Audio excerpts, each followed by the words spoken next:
আছিলোঁ, অলপ মাৰোঁতে মই উঠি আহিলোঁ। উঠি আহি পেলাই নাতিটো মোৰ লগতে হৈ যায় এই বাহিৰৰ ৰুমৰ চুক এটাতে সোমালোঁ গোটেইকেইটা। ডাঙৰ ল'ৰাটো মই আমি তিনিটা। তাৰপিছত তাৰ এনেকৈ ভগৱানক চিন্তা কৰি থাকোঁতে ভং নিলেই নহয়। তাৰপৰা বেডখৰ আহি কেনে ভৰিতে পৰিলেহি। কিমান জখম হৈছে নেকি? জখম তেনেকৈ হোৱা নাই, পিছত হয় যদি কেনেকৈ ক'ম আৰু। এতিয়া তেনেকৈ বিষোৱা নাই বা অলপ বিষাইছিলে, এতিয়া অকণমান ভাল লাগিলে। ঘটনাটো কিমান দেৰি হৈছিলে জানো পাই, 10টামান বাজিছিলে নি, 10:30টামান।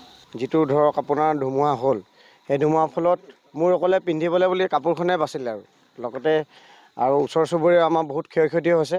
3 মাহ হৈছে আৰু তাকে লৈ মই এতিয়া ধৰক আমি ক'লো ওলাই যাব পৰা অৱস্থাত নহ'লোগৈ আৰু চব কাপোৰ কানি সমগ্ৰ কাপোৰ কানি তিতি আমাৰ লেপ তুলি চব তুলি কেঁচুৱা ছোৱালীজনী আৰু মাকে মই বিচনাৰ তলত সোমাই দিলোঁ।